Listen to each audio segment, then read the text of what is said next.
Hola, queridos amigos y alumnos, pues vamos a recoger ahora algunas enseñanzas y a rastrillar las cuestiones antropológicas que nos podemos llevar a casa después de este viaje a Egipto. Iremos visitando ya de manera un poquito más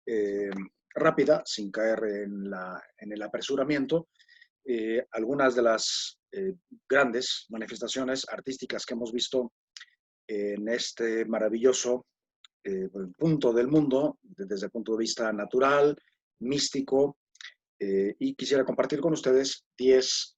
puntos antropológicos para pues, lograr en la vida diaria un alumbramiento de la propia vida y iluminar también la vida de los demás. Eh, bueno, pues estos, ya después de haber visitado esta maravillosa tierra, esta cultura milenaria, que lo hicimos, bueno, por un lado, históricamente, y segundo, ya siguiendo todo el recorrido del Nilo, digamos, alejándonos del Mediterráneo, que hay que recordar que Egipto es una cultura mezcla entre dos pueblos, uno que viene del norte, de los pueblos de las islas, así llamados, y los nubios que provienen del corazón de África. Entonces han hecho una amalgama perfecta de estas dos visiones tan profundas del mundo, de la vida y del arte, etcétera. Bueno, pues la primera cosa que nos llama la atención es la belleza del mundo. Es una belleza absolutamente esencial. Ya hemos visto las diversas, bueno, la historia. Tampoco hay que obsesionarse por memorizarse. Habría que ser un egiptólogo para saber reconocer todos los lugares y todos los escondrijos de la historia, los detalles, y lo que sí es que a cualquier persona que esté mínimamente abierta, pues se puede dar cuenta de la belleza, que es el primer punto, la belleza natural, que es absolutamente esencialista. Está el desierto, el sol y el río. Y con esto, pues, ya nos introduce a ese sentido de trascendencia, de eternidad, de majestuosidad, de sobrecogimiento también. Y esto lo podemos ver en diversos lugares, como ya incluso desde muy alto, pues este paisaje es absolutamente esencial. Parece un cuadro, pues absolutamente o casi abstracto. Los paisajes que nos recuerdan pues la belleza de la tierra misma y a la vez un poquito también el riesgo que hay del descuido en cuanto al manejo del agua. No es casualidad que esta belleza absolutamente esencial, eterna, a base de rocas, un río que siempre está ahí y que casi no se sabe el origen, que desemboca en el mar, que es otra cosa definitiva, el cielo eternamente presente, más el sol, pues ha dado origen a que muchos cristianos después de las persecuciones hayan elegido este lugar como precisamente el lugar de retiro, de eh, encuentro con lo que verdaderamente vale la pena, que es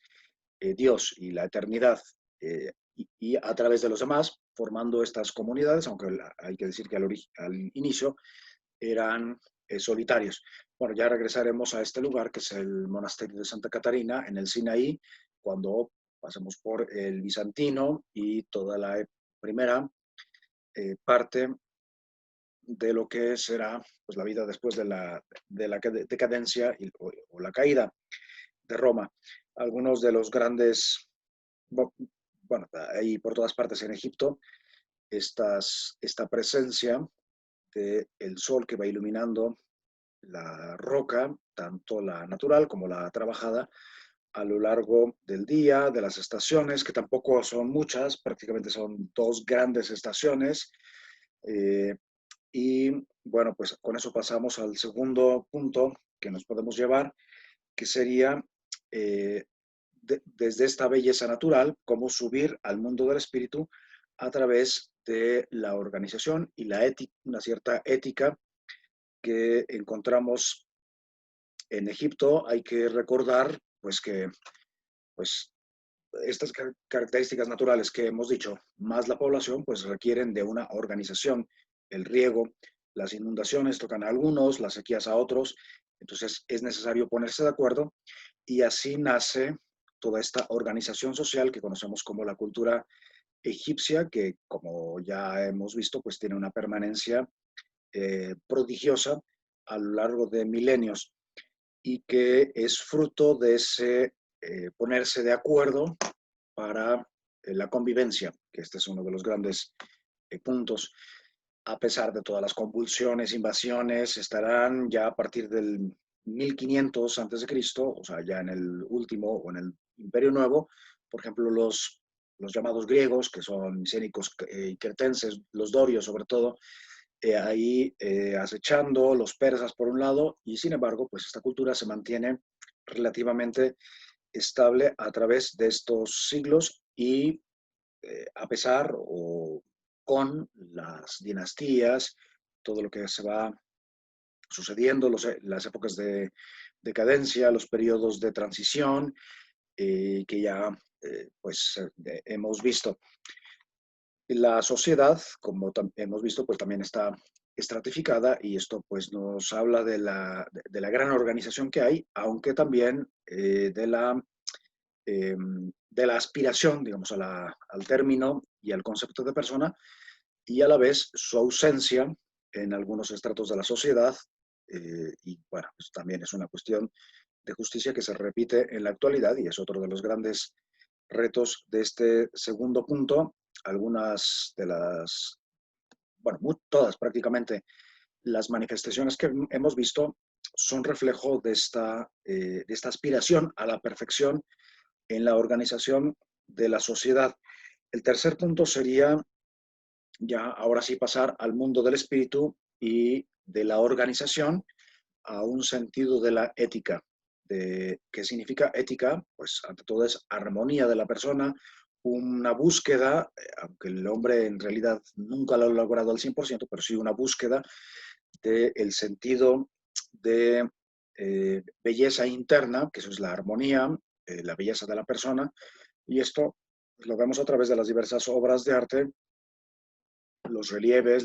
bueno, la arquitectura, la escultura, la pintura, que tienen siempre esa aspiración a elevar el espíritu a algo más allá, a la trascendencia. Entonces aquí ya comienzan a aparecer las palabras clave para entender a esta cultura. La cuarta, eh, el cuarto punto antropológico que nos podemos llevar a casa es el sentido religioso tan profundo que tiene esta civilización que pues, nos lleva a través de todas estas imágenes y las obras artísticas, sin necesidad de muchísima preparación, ya nos toca los sentidos, nos emociona la majestuosidad, el sentido de permanencia, el sentido del más allá y la mística que se puede advertir en prácticamente todas las manifestaciones del arte, de la arquitectura, e incluso relativamente funcional de Egipto. Nos lleva a ese sentido de pues, un más allá que debería de existir, que responde al apetito natural de los seres humanos de trascendencia y de permanencia. El quinto sería justamente ese, ya concretar un poco más ese sentido de trascendencia a través del cuerpo. El cuerpo en el mundo egipcio tiene una gran intuición que después estará presente en el judaísmo y en el cristianismo, que es el destino que tiene el cuerpo humano hacia la gloria. Es un cuerpo para la gloria. Por eso esa obsesión, aunque parece que están obsesionados por la muerte, más bien y en realidad es una obsesión por la vida, una convicción de que hay que conservar el cuerpo y esto a diferencia de otras culturas que son más espiritualistas, que desean, a partir de la reencarnación, por ejemplo, en el hinduismo, eh, al final perderse en la fusión y por tanto desaparecer. No, el mundo egipcio busca la permanencia y es la permanencia en el cuerpo. Entonces podemos aprender mucho de eso para una filosofía y una teología del cuerpo. Esa obsesión por mantener ya la vida definitiva, pero desde este cuerpo que no hay otro, y pues eso se refleja en las pinturas, en los bajorrelieves, en los jeroglíficos incluso, que todos son, o la mayor parte, a base de cuerpos o de elementos o partes del cuerpo humano, como hemos visto en estos diversos lugares que hemos ido visitando. El, bueno, el sexto punto sería el sentido del movimiento, el devenir y eh, pues el drama o tragedia o comedia, como ya estamos anticipando un poquito del mundo de los griegos, la interpretación que hay del sentido del tiempo aquí en la Tierra, el movimiento, ese continuo cambio que hay absolutamente en todas las cosas, cómo es interpretado y como ya harán después los filósofos en el siglo XIX, pues tratarán de coger el momento, bueno, eso, de hecho en el fondo es el esfuerzo de la filosofía, tratar de agarrar, de coger en una definición el algo, porque no se puede tomar todo, algo de ese devenir, y en ese devenir está la persona, a través de las edades, de eh, las grandezas, las miserias, todo lo que tiene que ver con el decurso vital de cada quien. Y pues es una de las grandes cosas que nos traemos de Egipto, ese esfuerzo por agarrar, sintetizar y tratar de dar permanencia, o al menos, y de hecho encontrar la permanencia que hay ahí en todo este devenir. El séptimo punto sería justamente la belleza sobrecogedora de la arquitectura, que de alguna manera es la manera más poderosa de tratar de cristalizar y de parar, digamos, ese movimiento y darle un sentido de definición. Y pues esto lo vemos prácticamente en todos los templos de Nubia, que serán pues de la casi primerísima parte, en los diversos lugares que hemos visitado a lo largo de Egipto, y eso en realidad en el fondo nos da esperanza. Es posible darle una definición a la persona, es posible dominar de alguna manera, como ya después lo veremos en los griegos, dominar desde aquí abajo, deletrear, leer, descifrar el mundo que se abre ante nosotros, y eso pues a través de la transformación de la materia, y concretamente de la materia más dura, que son las piedras, y por eso pues esta majestuosidad, este sentido de la trascendencia, de la elevación, que después lo encontraremos en su máximo esplendor, en el gótico, que estará obsesionado por la luz, aunque aquí lo que, de hecho casi lo que sobra, es precisamente luz. Eh, y bueno, ya hemos visto muchas manifestaciones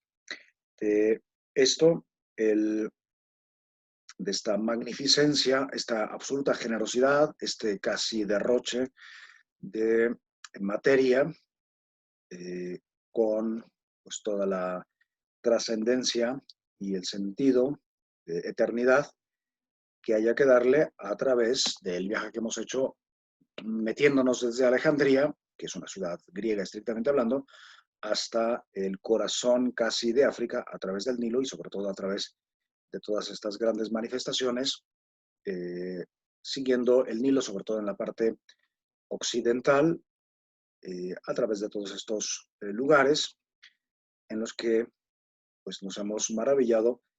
de esta, además, armonía y diálogo que hay entre el hombre y la naturaleza, esa cosmesis o esa eh, cosmética que el hombre trata de hacer de la naturaleza. El octavo punto sería a través de la pintura, que, como digo, para un ojo observador, pues no necesita conocer toda la jerarquía, la teogonía de los dioses, las historias, los faraones, los diversos símbolos. Basta asomarse a esto y ya te penetra de una gran paz, de una serenidad, de un sentido de la mística, del misterio que hay detrás de estas pinturas. Y ya, si además tenemos un poco de preparación y sabemos, nos informamos, pues vamos a descubrir que hay toda una visión mística de eternidad a través de la pintura y bueno, como subraya a través de un elemento más humilde, como puede ser la arquitectura, perdón, eh, pero subraya a través de los colores, las posturas, nuevamente ese sentido de la eternidad y, bueno, además de que muchísimas se han perdido por la negligencia, los saqueos, etcétera, pues está ahí la pintura también dentro de la escultura. El, Otra de las bellezas que nos llaman la atención, que sería el noveno punto, sería el sentido de mística que hay en los bajorrelieves y en la escultura. En estos bajorrelieves encontramos todo el misterio de la escritura humana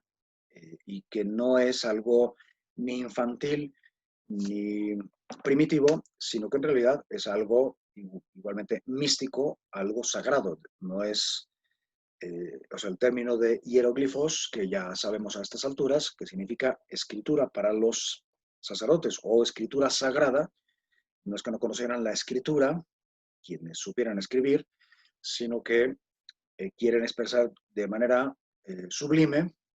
los diversos bueno, los acontecimientos, las leyes, los mensajes religiosos, los recuerdos, porque dentro de los jeroglíficos y de todas estas estelas y bajorrelieves hay de todo. Todos los elementos propios de la vida humana que ya hemos visto y que gracias a esta piedra de Rosetta, pues hemos sabido, bueno, nosotros, no, los expertos nos han sabido descifrar de alguna manera, aunque todavía queda mucho por hacer, la solidez, el sentido de eternidad, la majestuosidad y la grandiosidad de las estatuas, algunas realmente colosales que se confunden casi con la arquitectura, cosa que después veremos en el barroco, por ejemplo. Mucho proviene de aquí, de convertir la escultura en arquitectura y la arquitectura en escultura en piedra en movimiento a pesar de la solidez y el sentido de permanencia que podemos ver en estas esculturas que están fijas en la eternidad, que es lo que nos quiere decir esta gran cultura, digamos, mirar hacia la tierra prometida, ya en un lenguaje más bíblico. ¿Okay? Bueno, el 9 sería, bueno, eso, la belleza de los bajorrelieves, la escultura, y el 10 sería una cosa que hace a Egipto común a todo el Mediterráneo, que es esa aspiración o sentido o intuición del Dios único. Se ha discutido mucho sobre la religión egipcia, pero eh, digamos, sigue la tradición o la fenomenología de los pueblos antiguos que tienen un Dios particular, que tiene un templo en cada ciudad o en cada punto, puede ser natural, eh, pero bueno, eso lo vemos en Babilonia y en Sumeria. En el mismo pueblo hebreo tenemos esa concepción de que Dios ocupa un lugar y es el Dios de ese lugar, ¿no? Y bueno, en el Can ya veremos lo que va a significar para el mundo hebreo, pues ese error, ¿no? Pero bueno, el caso es que de las diversas ciudades, las diversas nomías que hay en todo Egipto, que tienden a resbalarse hacia un Dios, pues en el fondo todos están esperando la unidad y la concepción de un solo Dios. Entonces hay esa un poco ambigüedad, algo que parecería casi ya acercarse mucho al monoteísmo, pero en tal caso está la idea y la aspiración a un solo Dios, que en el caso de Egipto, pues es de alguna manera más evidente desde la naturaleza, porque hay como una gran unidad en el todo que se puede descubrir. No es como en el mundo griego, que hay tanta pluralidad, por ejemplo, de islas, montañas, ríos, que esa pluralidad hay que aplicarle, digamos, una cosmesis, un orden. Bueno, espero no estar siendo demasiado elevado o demasiado técnico en el lenguaje. Entonces, Egipto ya es como un puente, de hecho, a través de Creta, hacia el mundo hebreo, hacia el mundo griego, perdón, y hacia el mundo de la revelación judeocristiana, por todas estas grandes intuiciones que tiene y que pues vamos a ver precisamente en la segunda parte, o en el segundo curso, en el que meteremos esa parte o esa época, por ejemplo, el bizantino, el paleocristiano, ya lo meteremos como una anticipación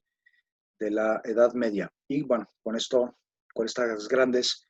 intuiciones, nos despedimos de Egipto, del centro, de eso que ocupa toda esta civilización, y regresando a Alejandría, pues nos despedimos para regresar nuevamente al Mediterráneo. Espero que les haya gustado esta breve síntesis de las grandes enseñanzas. He querido resumirlas en 10, que nos deja el mundo egipcio a través del arte, la arquitectura, el sentido de trascendencia y la misma belleza física que de alguna manera es retomada por la belleza humana. Muy bien, pues el siguiente capítulo será pues embarcarnos e ir a Creta e introducirnos en el laberinto griego, que eso es otro de los grandes pulmones, que de hecho junto con el judeocristianismo ha alimentado la cultura occidental, pero es heredera en parte de toda esta gran cultura que hemos visitado. Les mando un abrazo y les deseo lo mejor.